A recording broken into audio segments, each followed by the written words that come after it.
आज का टॉपिक रहेगा हमारा पैरेलल प्रोसेसिंग एंड एमडेल्ला. First of all we talk about the parallel processing. What is parallel processing?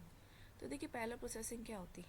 आपने सुना होगा सीरियल एंड पैरेलल. आपने सुना होगा सीरियल में क्या होता है, हम अगर सीरियली डाटा हम फीड करते हैं, सेव करते हैं, तो सीरियली प्रोसेस क्या होता है, वन बाय वन हमारा क्या होता है, डाटा एंटर करता है. जैसे हमारे रजिस्टर्स हो गए हैं, ठीक है, या फिर flip flop, as a flip flop registers में, या फिर हम अपने काउंटर्स में वहाँ पे क्या करते हैं, हम 3-4 फ्लिप फ्लॉप्स को क्या करते हैं, कंबाइन कर लेते हैं. सीरियल के अंदर क्या होगा, वन फ्लिप फ्लॉप से सेकंड फ्लिप फ्लॉप में जाएगी, फर्स्ट की आउटपुट सेकंड की इनपुट बनेगी. इस तरह से प्रोसेस चलता था, ठीक है. एंड पैरेलल में क्या होता था कि हम सभी फ्लिप फ्लॉप्स को एक साथ में इनपुट दे देते थे, तो वो वहाँ पे क्या होता था, पैरेलली डाटा ऐड हो जाता था. सेम यहाँ पे पैरेलल प्रोसेसिंग में भी यही वाला फैक्ट लगेगा.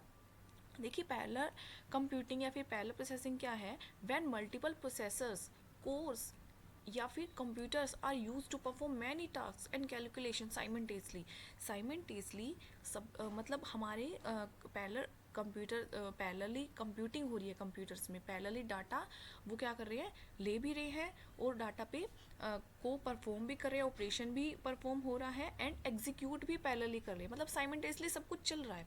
तो इसी को हम क्या बोलते हैं, पैरेलल प्रोसेसिंग बोलते हैं. अब देखिए एमडेल्ला, ये क्या होता है एमडेल्ला.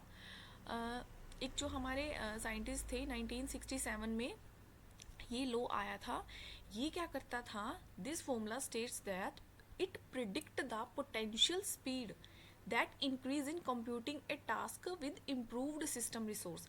अब देखिए एक फंक्शन, एक हमारा टास्क हमने परफॉर्म करना है पैरेलल प्रोसेसिंग के जरिए, ठीक है, तो वो कितना टाइम ले रहा है एग्जीक्यूट होने में, उस टास्क को कंप्लीट होने में, उसका एग्जीक्यूट होने में कितना टाइम ले रहा है. बट एमडेल्ला क्या करता है, उसकी जो एग्जीक्यूशन का टाइम है, एग्जीक्यूटिंग टाइम है, उसको मतलब और इम्प्रूव करने के लिए ये ला वो वाला क्या देता है, हमको फॉर्मूला देता है. उस फॉर्मूला के थ्रू हम अपने जो प्रोसेसर्स हैं उनकी स्पीड, उनकी जो एग्जीक्यूशन टाइम है, उनको अच्छे से और ज़्यादा उसका जो इम्प्रूव कर सकते हैं. उनका जो एग्जीक्यूशन टाइम है वो काफ़ी इम्प्रूव हो जाएगा. तो ये देखिए इसका बेसिक फॉर्मूला ये है, S is equal to 1/1 minus P plus P by S.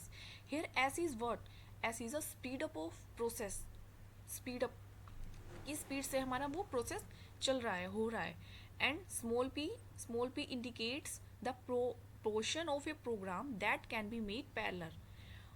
proportion of program means हमारा पैरेलली प्रोग्राम चल रहा है वो किस किस प्रोपोर्शन में चल रहा है.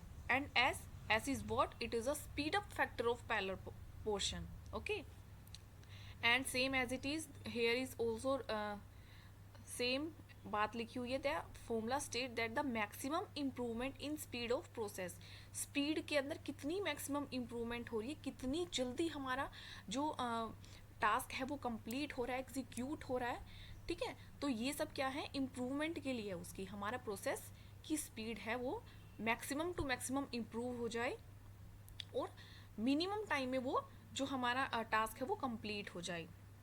सो it is limited by the proportion of a program that can be made parallel. या फिर हम इन अदर वर्ड्स में और भी सिंप्लीफाई तरीके से कैसे बोल सकते हैं, it doesn't matter how many process you have, या फिर how much faster each processor, कि हमें ये टेंशन लेने की बिल्कुल भी जरूरत नहीं है, या फिर ये हम नहीं देखेंगे कि हमारे पास कितने प्रोसेसर लगे हुए हैं एंड ईच प्रोसेसर कितनी फास्ट स्पीड पे काम कर रहा है. It is that maximum improvement in speed will always be limited by the most significant bottleneck in a system. कि मैक्सिमम टू मैक्सिमम हमारी स्पीड सिस्टम के अंदर कितनी इम्प्रूव हो जाए वो हम इसके थ्रू करेंगे, ठीक है. तो ये था आपका एमडेल्ला एंड